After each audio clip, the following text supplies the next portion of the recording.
And this is why I said, like, I don't want to talk like I'm perfect, because some of these things I actually also saw in myself in my very, very early career. I honestly thought that, like, okay, like, I knew it all. Like, I had this, whatever. I had all the motivation in the world. And going back to what we said about you can't challenge the status quo if you did not perfect it, right? I feel like I had a lot of that. But again, after I did like that work, I was like, oh, okay, like, well, we live and we learn, right?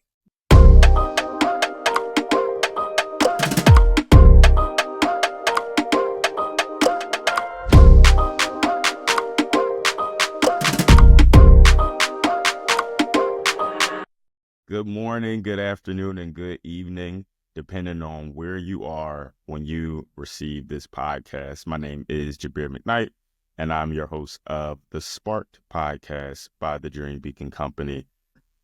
And I'm joined by my friend and colleague, longtime friend and colleague, Sharon B. Mills. Thank you so much for joining me. Cue the applause. Tell us a little bit about your background, some of the work that you've done, and then what sparked the idea for this conversation and why you think this perspective is necessary for our listeners, and anyone that stumbles upon this episode. Yeah. So first things first, thank you for having me, Jabir. You're my dog. It's always love. So a little bit about myself, Sharon B. Mills. I am now, I think I'm like, I don't even like to call myself early career professional now. Like, I got some experience under my belt. A real background, I got my degree in marketing. So my actual experience really stems from the communications field, more so in public relations. And then I transitioned over to higher education. So doing a lot of retention, recruitment, and experiential training work. So all of that is just like getting kids to school, keeping kids in school, and then making sure that, they have the experiences that they need once they, go out into the workforce. So like getting them internships, making sure they're going to conferences, making sure they're networking, all of these kinds of things. So that's pretty much like my ballpark. I am definitely a HBCU advocate, more specifically a 1890 land grant institution advocate.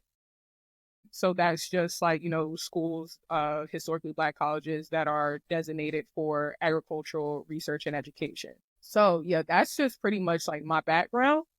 So again, I work with the generation that we're talking about. I work with them day in and day out. I see the good, bad, and the ugly. So what really sparked this conversation was that, as I'm getting older, I'm realizing there's a lot of things that I used to not understand that our parents used to say.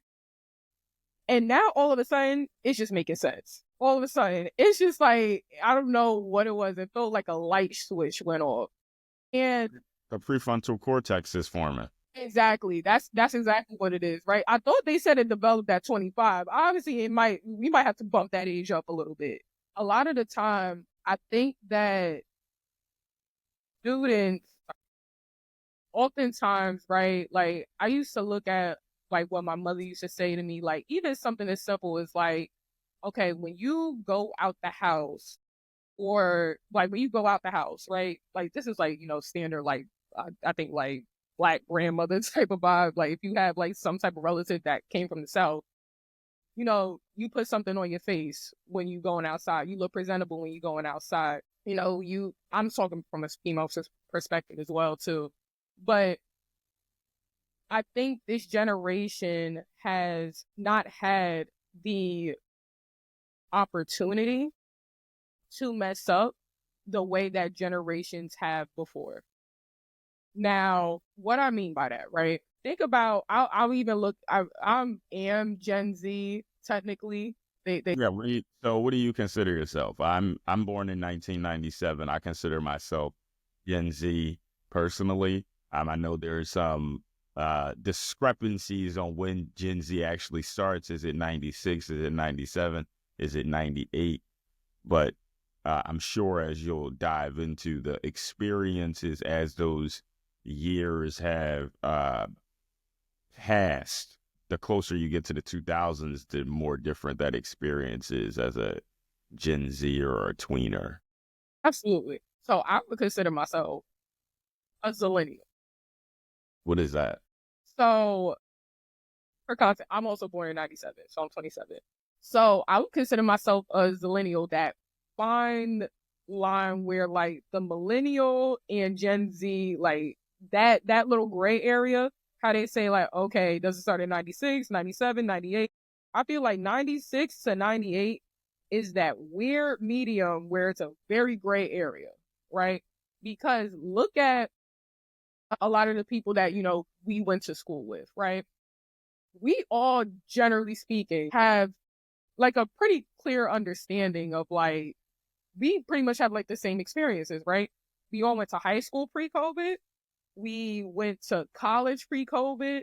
We know overall what, the world looked like before we were trapped behind computers, right? That's actually a great point. We also shared hallways and campuses Exactly. with people that are actually technically millennials.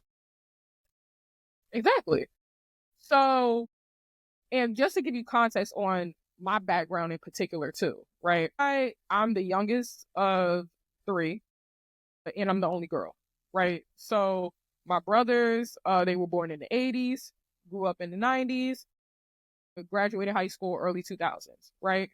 So a lot of, and I credit a lot of like, not even just like my personality. I think that a lot of things that are instilled in me, in my work ethic, in the way that, I just maneuver, a lot of that comes from my brothers, because they were the ones who really, like, I mean, of course, like, my mom, my parents, of course, instilled a lot of things in me, but, I was chilling with my brothers a lot growing up. So a lot of things I learned from them. And I watched them, you know, I watched my father build a business from the ground up. I watched both of my brothers build their careers from the ground up. I think about a lot of the things that my brothers instilled in me. A lot of those things are millennial ideologies, right? Now, where it gets fuzzy is the fact that, okay, like I grew up in like a different era, but also I grew up in an era before COVID. Like a lot of those integral pieces of like those integral pieces, those foundational pieces in my personality, in my habits, my tendencies, a lot of those things happen in high school. Now, what are the main things that people say about Gen Z? What, in your opinion, what are those main things that you think? Gen Z, a lot of Gen Zers are mavericks. They do it their own way in spite of sometimes, right? Like, hey, this is the culture of a given environment. And I think Gen Zers we tend to challenge the status quo in those places. Communication is also a thing. Another thing is technology skills. People don't talk about this enough, but I've heard this conversation in different circles that I've been in, articles that I've read, that Gen Zers are some of the worst at utilizing technology, because if you weren't around learning certain technological devices that assisted you with work that you did before, then it's almost like a crutch. Exactly. Right? Because you don't have to learn how to spell when you have spell check. Oh, but I had to learn how to spell. You get what I'm saying, though? I had to write my essays by hand. When I was in college, it wasn't that long ago. but the professors would not allow us to take notes on a laptop or a phone. And honestly, I think it was just an HBCU thing. We tend to lean a little bit more traditional and old school. But everyone that I know that's currently at my university, Lincoln University, shout out to Lincoln University of Pennsylvania, best HBCU in the world, they utilize their technology now. And just, whether that's, taking notes on Google Docs so it's shared across devices, or taking notes on their iPad, but those things were viewed as distractions. Mm-hmm. Yeah. So, I mean, I think you have that going on. A lot of people don't really know Excel, don't really know PowerPoint, because you have so many different tools that just allows you to build these things without having to do it from the ground up, like a lot of millennials, or even, dare I say, some baby boomers had to do when the tools weren't as vast as they are now. So you had to really learn the system. So you brought up a great point, and I do agree with the technological tip. And again, that's coming from somebody that works with Gen Z every day. I'm talking like the amount of formatting I have to do on resumes is crazy every single day. But that's another conversation, because again, you would know that if you had if you have been working with Microsoft Word. I even use Microsoft Office because growing up, when we had our computer classes and stuff like that, when I was in elementary school, we had to know that stuff. We had to know how to type on the middle line, and then, I had to type in class too. Yeah. Yeah, they don't have that anymore. But leaning into that, the how it's a crutch in a sense, I would even say AI is a big, big issue with that, right? See, the way that somebody like me will use AI, and again, I come from a communications background, so writing is, that's what I do. I have to know how to write, right? Now, if I use it, I'm using it as like, okay, like, I'm kind of probably hitting the wall. Let me just get a little base. Like, let me see what ChatGPT wants to say. Okay, like, that's good. I will reword this here. Like, I had to, switch this around. That's not really right. This is grammatically incorrect. So it's like, I'm able to, if ChatGPT spits out something to me, I can identify, okay, this is wrong. This is grammatically incorrect.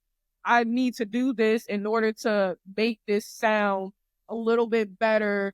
I need to say this point first. So, the situation, so it's, when a person reading it can really understand and comprehend what I'm saying.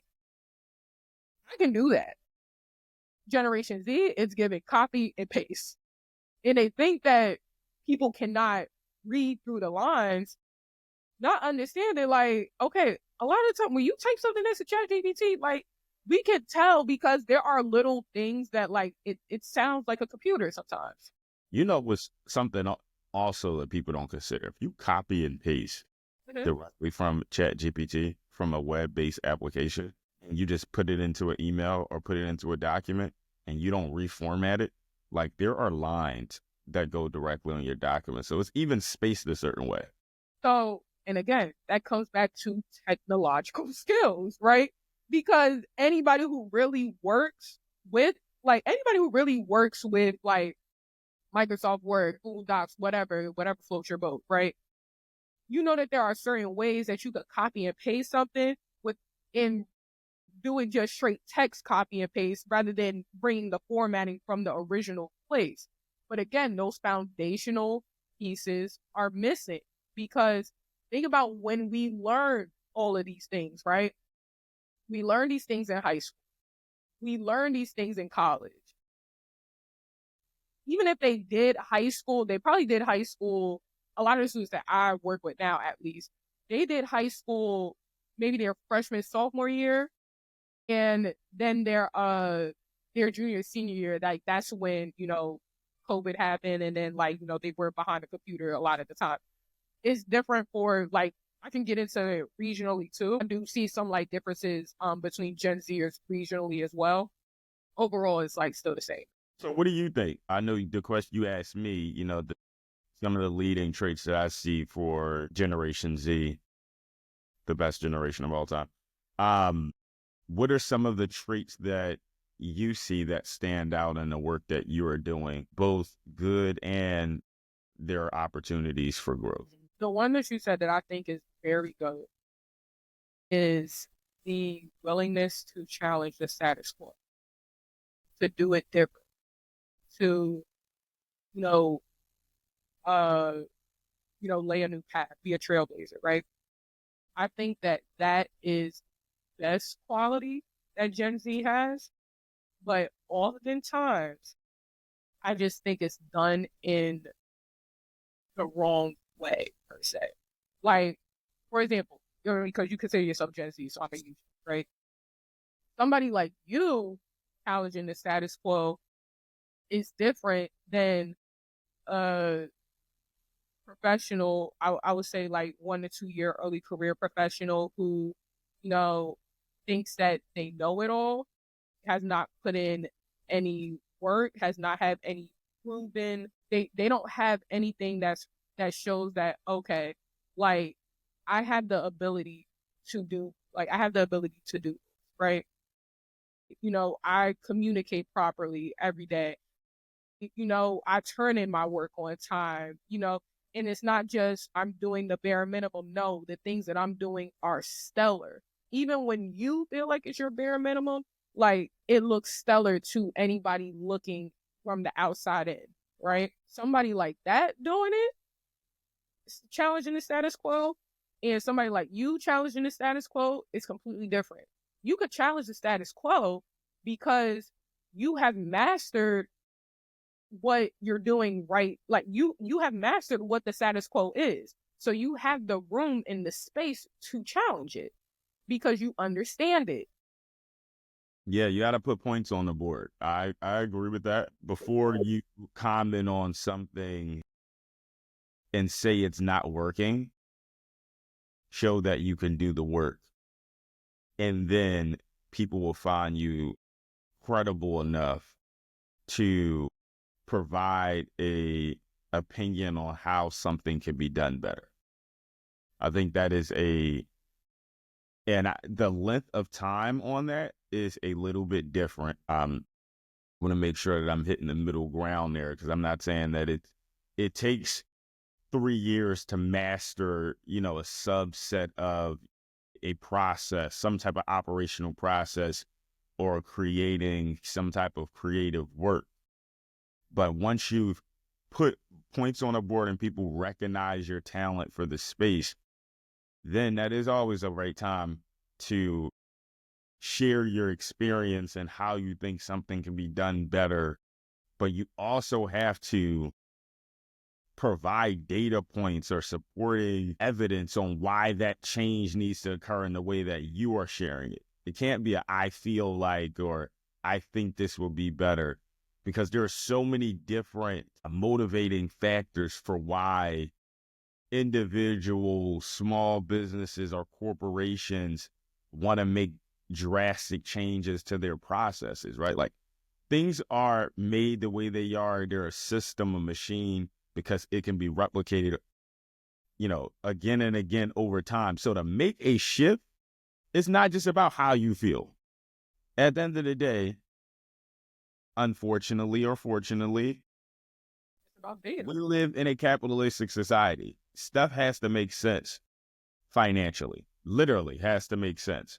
So that has to be a part of the conversation. And oftentimes that's not hard to have a conversation, right? Hey, this is a cultural thing that we need to fix. This would help with talent retention. How much does it cost to retain Gen Z talent that is actually great, or diverse talent? Implementing a different change here would save you X amount of dollars, right? Like, that's how you have to have those conversations. So you brought up a good point.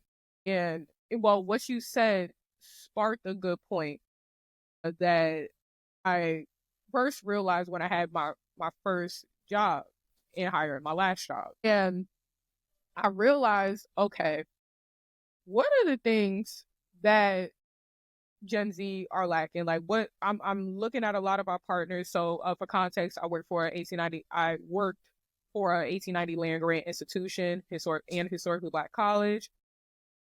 And a lot of the partners that I was working with were within the agricultural or STEM space. So think like your John Deere's, your Cortevas, FMCs, like think of companies like that, right? So I remember one particular HR professional was talking to me about how the students that she would get, like, it's like basic things, right? The communication was lacking. And then even when they did, I had, one student in particular, they did get an internship, and the issue was they didn't know like really how to like integrate within like in a corporate space. So it brought up 2 points, right? First, a lot of the issues that we see within Gen Z stem from a lack of discernment. That's first. The second point, and I actually want to get into the second point first before we get into discernment. The second point is that as higher ed professionals, I think we do a little bit too much. And I think this might be like in my previous role, in my opinion at least, we do a lot of trying to meet kids where they are rather than introducing them to how life will be once you leave. And in higher ed in particular, it is our duty to push that even a little bit more, because they lost out on so many integral years, foundational years, I mean. So, for example, I remember when I was at my last job, I had a group of scholars. I ran a scholarship program, and I had a group of scholars, and I had to communicate with them daily. So in order for them to have the scholarship, they had to, go to seminars. They had to be involved on campus. Like, it wasn't just like, oh, you got the money and that's it. Like, no, there were things that you had to do in order to get this money. And it was, quality checked every semester to make sure that you were, on point. So, I remember I was in a meeting with my colleagues. I'm talking like, president's cabinet, deans, like all those kinds of things, right? And, they were talking about like, okay, like we're sending emails to the students about like, certain information, but, we're just like, people are saying like they're not seeing it. So like, how do we spread this information? And I'm sitting there like, why are y'all trying to go through other measures? Like, no, y'all send it in the emails. That's good enough. And the students that you're getting from sending those emails, those are the students that you want. Because students that know basic things to check your email every day, or to check your email for opportunities, so on and so forth, especially when you're in college, those are the students that you want. You don't need to be in everybody's group me chat. If it's not a social event, if it's something like where it's like, okay, like this is really like for your professional development, that needs to be sent via email. That should be the primary. I think that should be the primary mode of communication, because you know why? Because now I'm getting into, I'm on the other side, and now I'm getting into seeing students like, okay, a lot of the time, these students don't read their emails, and even if they do read it, they don't read it thoroughly, right? So my way of being hard on them, and my way of like showing them like, okay, preparing them for the real world in a sense, is by me sending those emails. Because if you miss an opportunity with me because you did not read your email, I bet you that one time, now you're going to check your email moving forward. Okay, well, like, let me make sure I'm checking my email. Let me make sure I read this thoroughly. Let me make sure I'm doing X, Y, and Z, right? I will always rather it be me to not give you an opportunity, because the thing is, it's a learning lesson for you when it's coming from me. It's because I really care about you and your development. Because now, let's say I skated you, because you didn't read something thoroughly, you didn't do what you needed to do. 2 years down the line, you're still doing the same things. And now let's say you lose a job because you're doing the same things that I essentially let you skate by and do. So you think it's okay. So Yeah, I agree with that. It's because you're building habits, and it's important for us to be intentional about our peers, those who are coming after us, even some people that may be a little bit, you know, older than us that still haven't learned those lessons that help them build strong habits. I call it the consequences of low standards. And I think we see it. I know that we see it, far before college, right? Like this is a symptom of a problem that starts very early in education, where honestly, you have people that I'm going to think, I'm from Philly. I'm going to think about an inner city environment where kids are struggling with so much, right? But there are people that come into the school system to teach kids, but they have a low expectation and low standard for those kids. So it's like, I know they're dealing with pull every data point that shows that there is no way that these black and brown kids from the inner city of New York, Philly, Boston, Miami can ever be successful. Let's just lower the bar. As if lowering the bar is going to lead to a successful life down the road. And no, it creates, to your point, you're skating by so far all the way up into your life. And then once you actually get that lesson, it's crippling. Like, whoa, where did this come from? I just need to do something else because I've been doing great my entire life. But really, it's been low standards or participation trophies. I'm about to say, now that participation trophy thing, you want to trigger a lot of people with that conversation. So no, we're going to leave that alone. But like, I just, and I had one student, and I used to feel like, oh my gosh, like, like I know I'm being hard. Like I know that, like students might hate me or whatever, right? But then, when it really made sense to me was when one student told me, it was like, yeah, like ever since you called me out on that, I got right. And that's what I look for, like that's what I do it for. As long as you learn the lesson and you improve, now it's like, okay, because you learned the lesson, now I could put you on game. Because like also how I think, I could put you onto a better opportunity, because also how I think about it is you weren't ready for that at that time, right? So like it is what it is. But let me get into the other point about discernment too. So just confirming like the points that you were talking about before, like, okay, what is it that Generation Z lacks? So based on a study, let me make sure I pull this up. I don't want to speak out of turn. Yeah, based on a study by Intelligent. So they surveyed 966 business leaders on hiring decisions at their company, and they explored the attitudes towards hiring recent Generation Z college graduates. So we're in 2024. So like this is like your 2022s, 2023 graduates. So the main issues, the frequently cited reasons were lack of motivation and initiative, poor communication skills, lack of professionalism, and struggles with feedback and inadequate problem solving abilities. Let's look at each one of these, right? Lack of motivation or initiative. When you're in a role, you have a clear expectation of like, okay, what it is like that you need to do. You just do the job and like that's just it. Or like you don't try to improve or make an impact wherever you are. Now I'm not saying you gotta, do the most or whatever, but like you should always strive to improve whatever it is like that you're doing. Right. And again, that goes back into like, okay, how am I going to improve on something? How am I going to, challenge the status quo? How am I going to improve something when I cannot even master what that is? Right.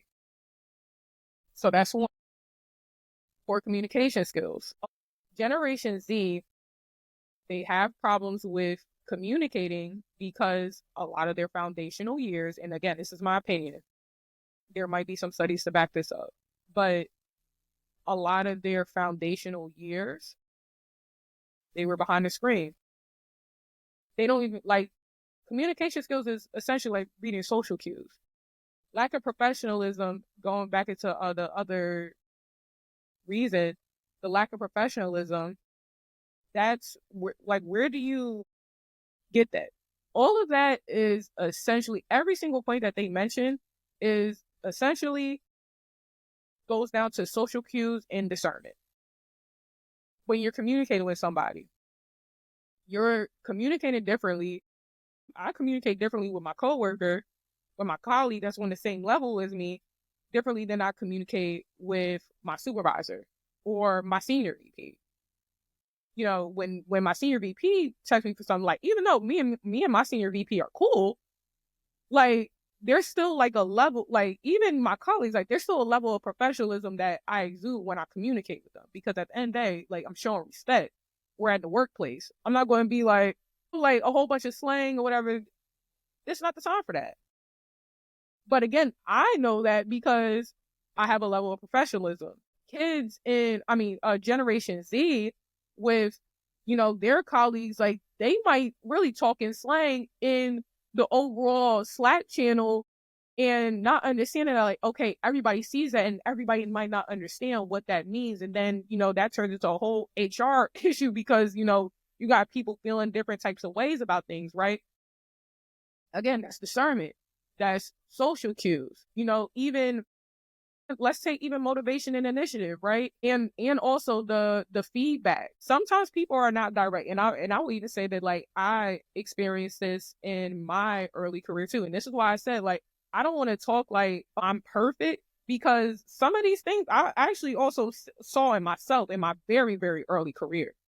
I honestly thought that, like, okay, like, I knew it all. Like, I had this, whatever. I had all the motivation in the world.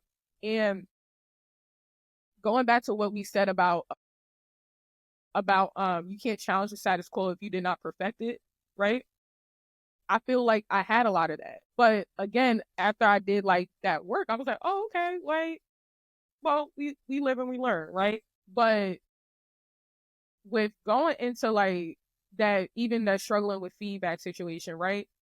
Let's say you have a supervisor that doesn't like directly say, like, okay, you need to improve here. You need to be like, if you know how to listen to social cues or read in between the lines, you can pick up on those kinds of things.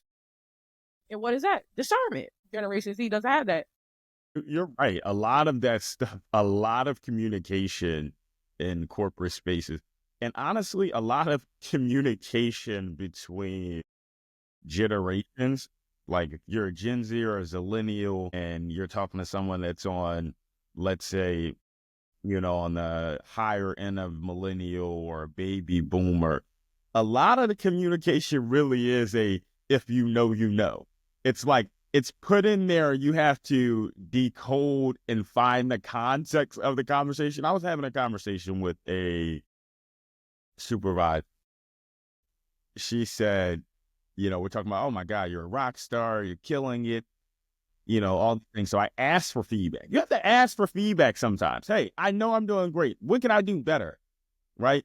And it's like, oh, everything that you're doing is great. But what I would love, not even, but what I would love, you know, I would love to hear more ideas from you about how we can improve our processes. It wasn't like a full stop and then statement. It was all one sentence. So I didn't come into the conversation already looking for feedback, or I couldn't read between the lines and, you know, get a highlighter, proverbial highlighter, and highlight them, break down that sentence and say, that's what you want from me. Got it. Because sometimes your supervisors or superiors or your mentors or sponsors, they're giving you a stream of consciousness because they're so busy. And how you show that you can read between the lines is pulling the key points from those conversations and coming back with something, right? Like, that's initiative. hey, I'm hearing about this problem. It's not always going to be, hey, Sharon, can you go and get that done? I'm just sharing to the team, this is what I'm dealing with. And the next time I talk to you guys, I'm going to think it's going to be done. Whoever heard it and either started the conversation, collaborated with a team member, and shared it back, those are the people that are typically going to last through those tight budgetary constraints or when there's performance conversations, when honestly, a lot of those conversations are very subjective. People have to feel a certain way about you. Sorry to hijack your point. I had to say that. No, that's okay. That's what we're supposed to do. And, even the social capital piece of it. And I think that this is something that like I have been, very conscious about. It's actually almost like a new thing that I kind of like want to add into like my arsenal when I'm like talking to students and like, coaching them through certain situations. Those social cues, like sometimes you need to go to the happy hour. This is what I be talking about. Sometimes the boomers are right. Like I know we want to get into this. Okay, like, yeah, I need to just put my head down and do the work. And especially like as a Black woman who has been in situations where I have been in, predominantly where I was the only one. Like, I understand. I understand all of those nuances as a Black woman. But also looking back at it, if I went to the happy hour, maybe things would have went differently for me. If people would have got to know me and know who I am as a person, even outside my work, maybe things would have went different. If I knew I'm saying like overall, like if you know how to, build real relationships with people, right? And a lot of times you see that outside of the workplace too. Those are things that like Generation Z does not understand. They don't understand why people go to the golf course. They don't understand why people go to the happy hour. They don't understand why you shouldn't get blacked out drunk at the what's it called, at a partner reception, right? They don't have these social cues because again, what does it all stem from? They lost those foundational years for them to mess up. Like I even look at myself, right? Now, with my job now, I'm talking to a lot of companies. I go out to eat a lot where there's alcohol and stuff like that. But I know how to control myself. How do I know how to control myself? Because I was in those same situations when I was in undergrad. So that's how I learned how to maneuver in those situations, because it's not necessarily I had like somebody like teach me in a sense, because like really I think that the only thing that I was actually taught was, okay, you're 2-drink minimum, right? I think that's the one thing that was actually said to me. But everything else I learned through observation, because I had that space to like scope the scene, know how things work. And again, like when I first started I was 21 at this time. Let me say that. I'm just saying. But again, like, I was 21, but I was in college, and I was, I remember I went to this one conference and I was sitting at a table with one of the largest beverage companies, one of the largest alcohol distributors in the world. And I was invited to their table with, their executives and stuff like that. That was the first time that I was ever in a situation where, I needed to learn how to interact with professionals when there's, when you're drinking, when there's liquor around, all those kinds of things, right? If I did not have that foundational piece in my career, in my early career, imagine if I would have messed up further down the line. Yeah, you're right. You're right about that. I think your first point about going to the happy hour and then just connecting it to relationship building is extremely important. Like, let's not have these conversations that act like it's this side and it's this side. It's one core skill, and they put into play in different ways, but they're both very important, right? Like, if I was introduced to you in a corporate environment doing work, then how I'm going to engage with you is going to be very corporate HR protected. I don't really know this person. Going to the happy hour, to your point, gives people the opportunity to get to know your personality and get comfortable with you. So when they need something from you or there's an opportunity, they feel comfortable sharing it with you, right? It's not like well, Sharon is not performing well. Let's just see how she adjusts. And we're just going to all watch, because this happens. We're just going to all watch and see how she does.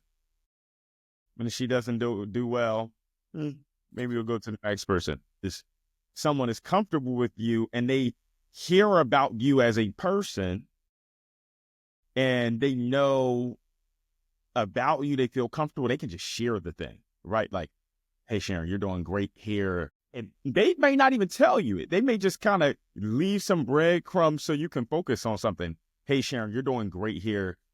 Let's put a little extra energy into this area.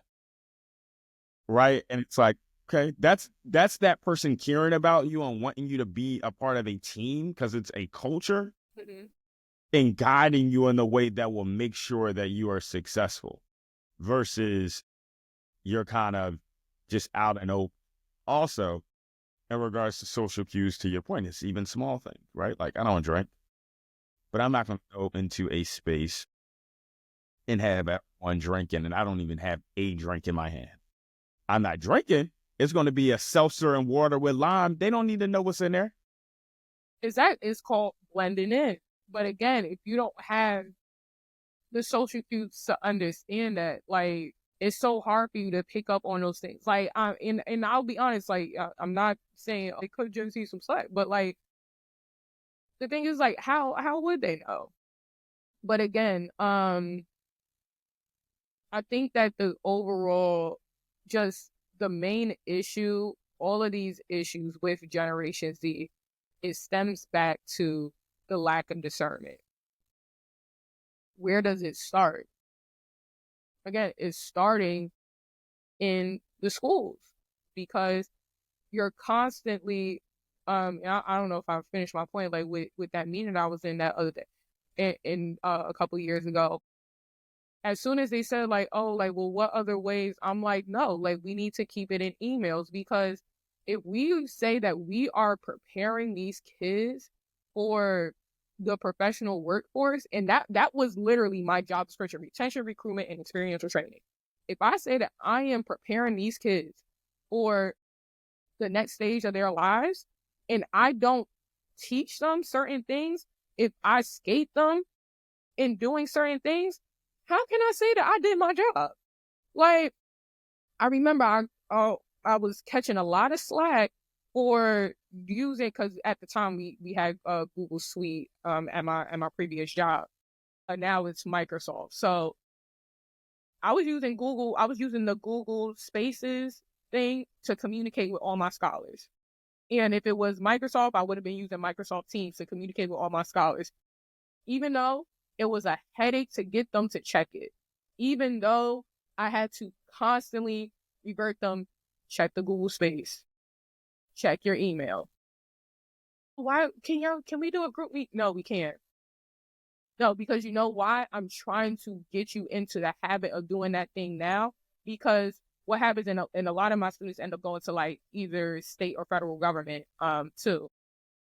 What happens if you don't know how to work none of this when you get into the federal government, and you don't know how to and you don't know how to check your emails, Microsoft Teams, Slack, so on and so forth, right? Did I prepare you? I didn't. If I did not teach you certain things, how to even talk in like how to even talk in a work group chat, like those little things. And again, they're very small, but it's impactful. But I think that we need to stop lowering the bar for students and challenging them to strive for more, because a lot of the issue, in my opinion, is the participation trophies thing. Like, you got through. Okay, well, at least this whole C's get degrees mentality. Now I'm gonna accept that C in statistics that I got undergrad because, math is not my strongest.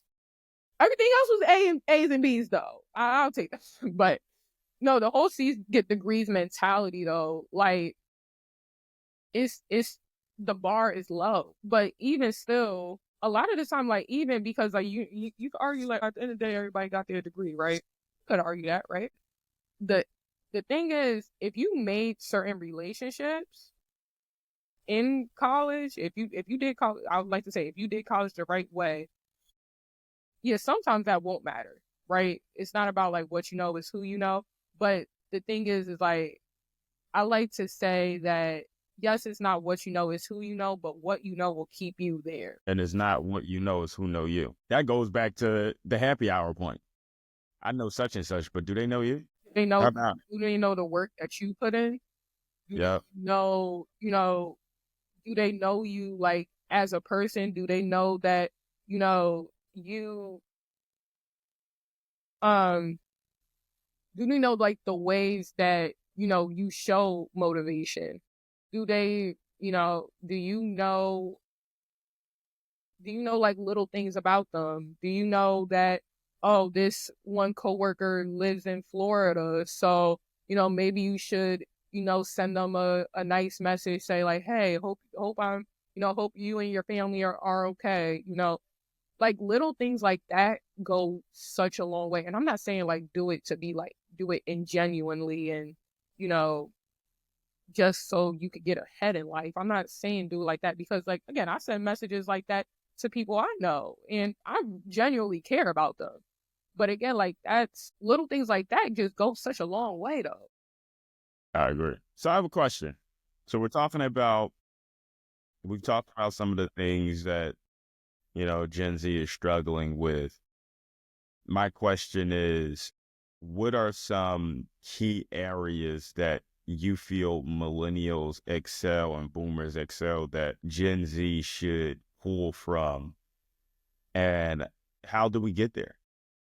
How do you bridge that gap for this COVID generation, right? Because one of the things that I know we're talking about like recent graduates, but we're going to see, let's say we're targeting this more towards current high school students, parents of current high school students, and then current college students. How do you jump ahead of this, right? Because they're also COVID teens that dealt with that at an even earlier development age. The high schoolers are dealt with COVID in middle school when we used to be outside playing, right? And then we also know, a lot of funding for social programs like your rec centers and libraries and things like that have also shifted, and that's going to cause a reverberating effect. So we're dealing with that. You have students that are currently in college that you're talking about right now that dealt with COVID in high school. How do we bridge that gap? What does that look like? I think you won the most important relationship. I think that boomer generation, millennial generation, I think that they have mastered that, and it's evident in the work that they do, and that stems from them picking up the phone. I think that a lot of students now, and I will even say myself sometimes because honestly, like sometimes I talk to people all day, so sometimes I really just don't like to talk on the phone. I have to push myself to talk on the phone, call people. Uh, Picking up the phone and actually talk, knowing how to carry a conversation with someone. That I think that's That's a important. starting point. Getting out of because the thing is behind a computer screen, the lack of social cues are happening because you're not able to read social cues as well behind a computer screen. So then when you go into a actual setting when you're talking to people like in the flesh, you think what you do behind a computer screen is fine. You're not able to read like, okay, like, this person is having a bad day. Oh, maybe it's time, like maybe things are like dying, that like, little like social cues that like you normally pick up or whatever, right? Being behind a computer screen affects a lot of that. So being in spaces where you have that human to human interaction, or even if it's not like that human to human interaction, even if it's you picking up the phone, you actually talk to somebody and not just being behind the screen and texting. I think that is good. Yeah, this might be more of a like a parental thing. Overall, just like genuine manners are lost. Like being a empathetic, courteous person is lost. I'm not saying, you got to be nice and, kiss everybody's, behind, but even to somebody that I don't like, for example, like I'm gonna hold the door for you. Like, if, like, let's say you don't like your coworker, right? I'm gonna at least hold the door for you because, like, okay, that's the courteous thing to do. Why would I let a door slam in your face? Like, that's just like dramatic, right? Yeah, I think just like picking up the phone, putting yourself in those uncomfortable positions right now, very early, would solve a lot of the problems. Because the thing is, when you are in those spaces early, you have a lot more leeway to mess up and make your mistakes and to learn those lessons, right? So by the time you get to, you know, uh, your first year as a professional, you pretty much mastered it, right? It's like it's just natural evolution. Yeah, you get your reps in. I agree with that. You're right. So much of like this, relationship building comes from the small things. To your point, where these are like timeless lessons that I think they've become cliche over time because we hear people sharing them all the time, and people tend to dismiss them, but they really are like the differences between being good and great. Like being true to your word and true to your commitments is extremely important. If I say I'm going to meet you at this time at this place, I need to meet you at that time at this place. You don't wake up and say, "Oh, I don't feel like it. Um, I'm just not feeling well today." Mhm. No, that's great, and people will respect it, but they also can respect what you're saying and never deal with you again. That's one. And if you're going to shift plans, try to do it a day ahead of time or, a week ahead of time if you can. I think that's extremely important. Also understanding this is it's leaving me, but being in the details, right?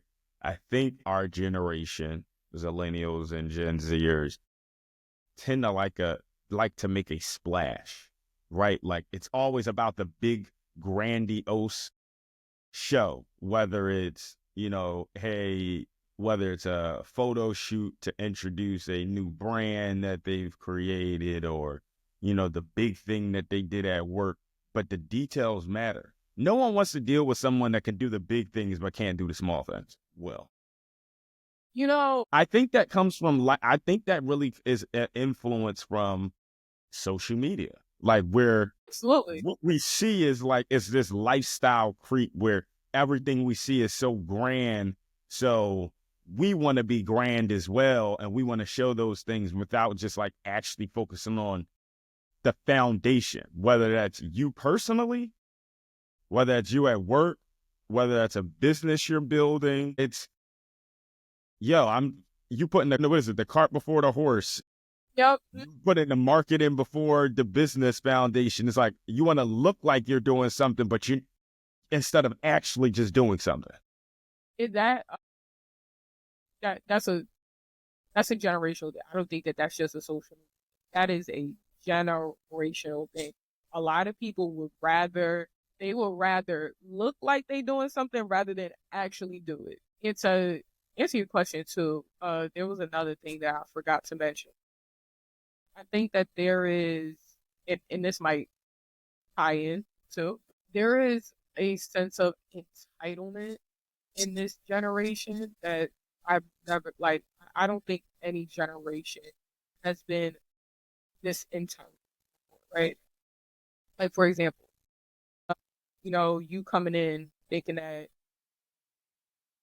as a intern, as a early career professional, you're going to be making $150,000 a year. Now, don't be wrong. I think everybody should get paid fairly. Like, inflation is crazy. Like, I'm not saying that. Like, you get that.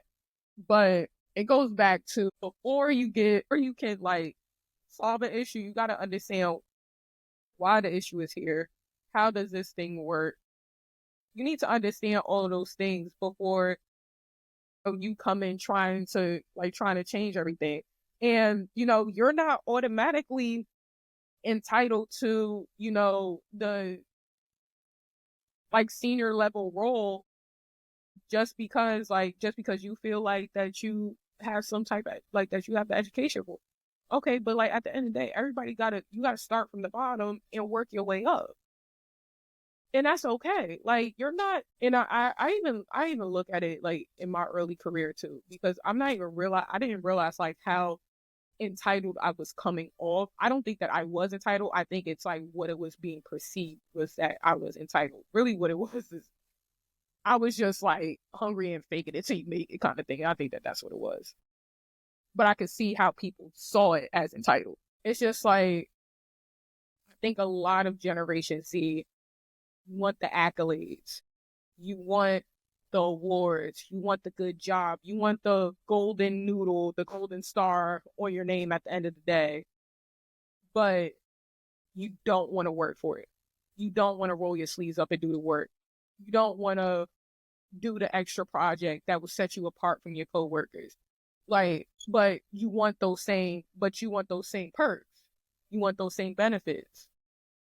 And unfortunately, it doesn't work like that. Like, at the end of the day, you have to do the work. And then another issue is then somebody calls you out on it. And now it's like, oh, I'm offended. Sometimes, like, and again, this is something that like, what's that term? Don't take it personal. Like, it's business, not personal. Whatever that term is, right? Sometimes, like, now don't get me wrong, like, I definitely do agree, like, okay, like, there's a way to say things, but it's just like, is it really offending you when it's like somebody is telling you the truth about something that you're doing? Are you offended because of how they said it, or are you offended because somebody called you out on your BS? Yeah, I think you're making a good point. Going back to what you said about starting from the bottom, I do think, there's a tendency to, want to do a mad dash to the top. But at the end of the day, get to the top, you have to understand how everything functions. And that starts from the ground level. And, the journey, the beauty really is in the journey and learning for you to understand how you can improve something or be the best version of yourself in a system, right? Because you're still in a system, regardless if you are working for yourself, whether you are an entrepreneur or whether you're working in a company, right? A corporation or a small business or a startup or a educational institution are just established systems, right?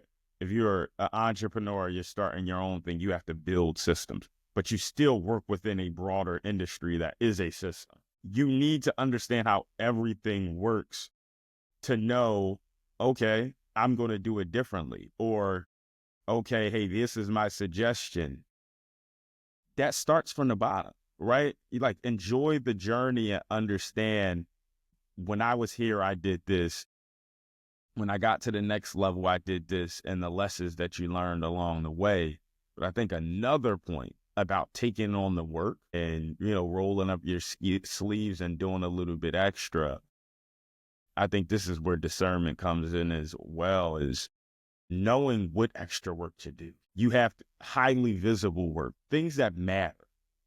Rolling up your sleeves and having initiative on something that is going to have visibility where people are going to see it. Because a lot of people get tricked into working super hard too, and they're just working on grunt work that just no one else wants to do because they're passing it off so they can do the highly visible work. And then when it's time to have a conversation or to meet with a client or to create a, new business relationship, it's like, what do you do? Yeah, I did a whole lot of busy work. Busy work is still important, And at your younger part of your career, you have to do a lot of that. But when it's an opportunity for you to show and showcase your skills doing stuff that matters, you got to take it, or you'll always be the grunt worker. Exactly. And again, a lot of that comes from, when do you get that work to be highly visible? When do you get that work to, those extra projects, like, those little things that will set you apart? Sometimes some of it, if it's not like where you are initiating it yourself and you're bringing it to the table, sometimes that comes from a relationship. I'm about to say, some, like, even I will even use like where I'm at currently right now, right? I told my supervisor knows a specific interest that I have. She knows, like, okay, like, I like working within the government contracts that we have, anything that relates to, agriculture, like things like that's my beat. She knows that about me because, again, like, we took the time to build that relationship, so she understands like where I am and what I thrive in and what I do, right? But again, that's a relationship. So therefore it's like, okay, like, well, you know what? You know who would be perfect for this? Like, oh, we need some extra hands on this. You know who would be perfect for this? Okay, Sharon. Because, like, she has this particular skill set and everything like that, right? But the thing is, that's a relationship. Because imagine if I would have never expressed that to her. How would she know? You're right. It all comes down to relationships and discernment and communication. So what I'm hearing from you is that the soft skills are the most important. I know there's a lot of conversation in and around technology and artificial intelligence and all those things. And we talked about some of that as well. Writing and some of those things are extremely important. But the differentiating factor that you are seeing, or that, you think is extremely important, and I'm sure there are plenty of data points that back it up, is those small, soft skills and doing the small things right, because they make the difference. Yeah, because, like, think about it. A technical skill. You always see somebody a technical skill. I was to say everybody's company. Yeah, let's go back to the Microsoft Office thing. Everybody's company has some type of professional development where you're working on Excel, Microsoft Office, something like that, right? Most companies like have like those type of professional development kind of thing, right?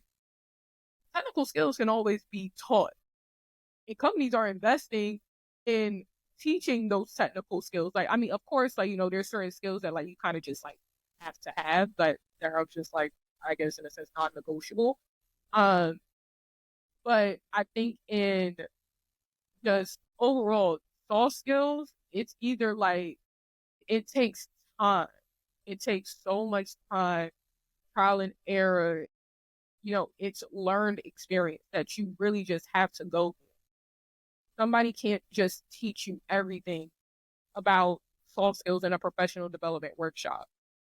Sometimes you're going to have to go out and have, like, I mean, yes, that's important, but you also have to go out and have your own experiences and like actually have like, it's like that, the theoretical knowledge thing, right?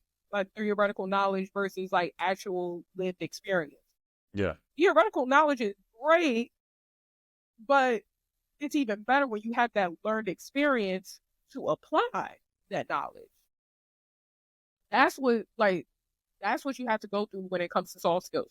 Technical skills, like, I like to look at it like, okay, like, that's like math. It's either like 2 + 2 is 4 and it's only 4. Like, that for a fact. It's only 4. So that technical skill, like, that's something that you can learn. It's never, it's never changing. It's not dependent on like, okay, well, if 2 + 2 on a sunny day, it's going to be 8. And then 2 + 2 on a gloomy day is going to be 4. Like, it's not like that. There's no change there. Yeah. In soft skills, so a lot of soft skills are dependent on, like, it's dependent on a lot of things. You got to have like the full picture. You got to understand, like, okay, well, like, if something went left, okay, well, like, what kind of day was that person having? What got put on their plate?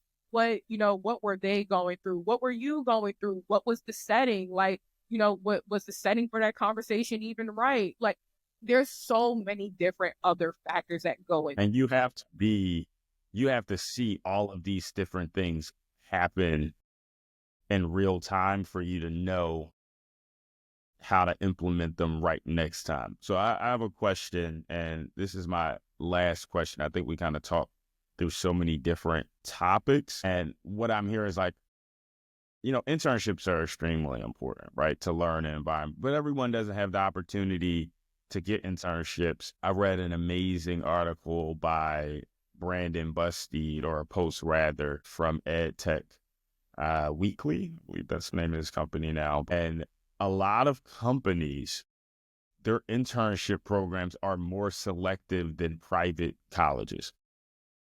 So it's hard for people to get really hard really prestigious internship opportunities at Fortune 500 companies without it being directly through a pipeline of a program from a university partnership. That being said, experiential learning is extremely important in terms of conferences, in terms of, there are events that universities may do, or an opportunity for students to show up to things for free. I know Culture Con just passed in Brooklyn on October 5th and 6th, and they had a lot of opportunities for students to go for free. So how important is it for students to leverage their student status to put themselves into experiential learning opportunities that are free, and maybe even challenge their universities or their mentors and sponsors to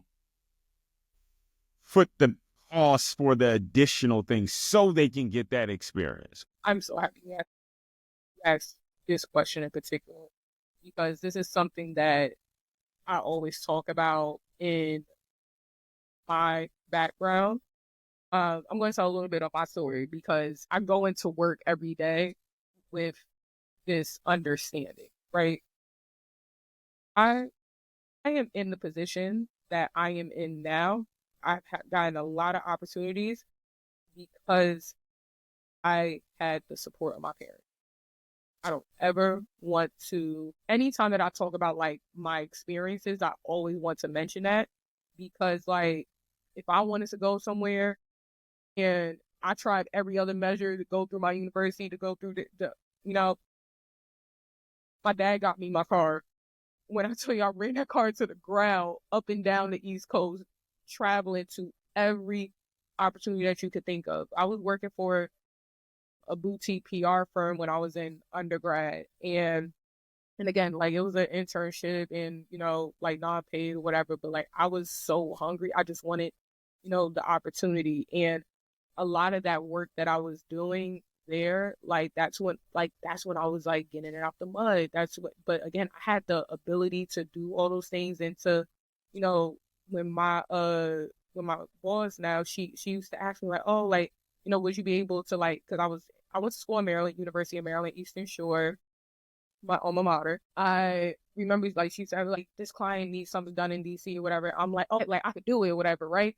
And I would just get in my car and go. Like, there needs to be a level of hunger. If you really want it, you gotta, like, sometimes you gotta create the opportunity. So how I even got that internship, actually, I DM'd her on Instagram. I was like, hey, like, do you like need any interns, or, like, I would love to like volunteer if like you're doing something around the way, whatever. Like, I'm from Jersey. I'm back and forth from Maryland to Jersey, and that's how that started, right? I remember there was even this one conference that I did, and it was for HBCUs, but like my school wasn't on the list, because sometimes, like, they do like specific schools or whatever. I was like, hey, like, my school isn't on the list, but, I go to this HBCU, and, like, would I be able to like join this conference or whatever? And boom, I got in, but I got in my car and went, right? Again, like, I realized the privilege that I had, because I had that luxury of like having a car and just being able to get up and go. And I have friends here, there, and everywhere. So if I need to crash somebody's couch so I could, go to a conference for the day, like yeah, like I could do that, right? When it comes to getting those opportunities, there's a few things that I'm gonna say. I like to just tell my experience too, because it's just like the stuff that I was doing. Like I look back at it, I was like, damn, I was hungry. I was doing a lot. One thing that I would like to tell students: the organizations that you are in, they are so much more beneficial than you know. Especially if in your residence lives, your student government association, chapters of, particular trade organizations, especially Greek chat. Oh my gosh, like all of these things, like that is valuable experience to add to your resume. If you are like early and you don't have like any like internships and stuff like that, then it's all about like how you're wording it. Do great work with those organizations. A lot of my early experience that I used to keep on my resume were experiences from when I was in particular organizations. So I would say that first and foremost.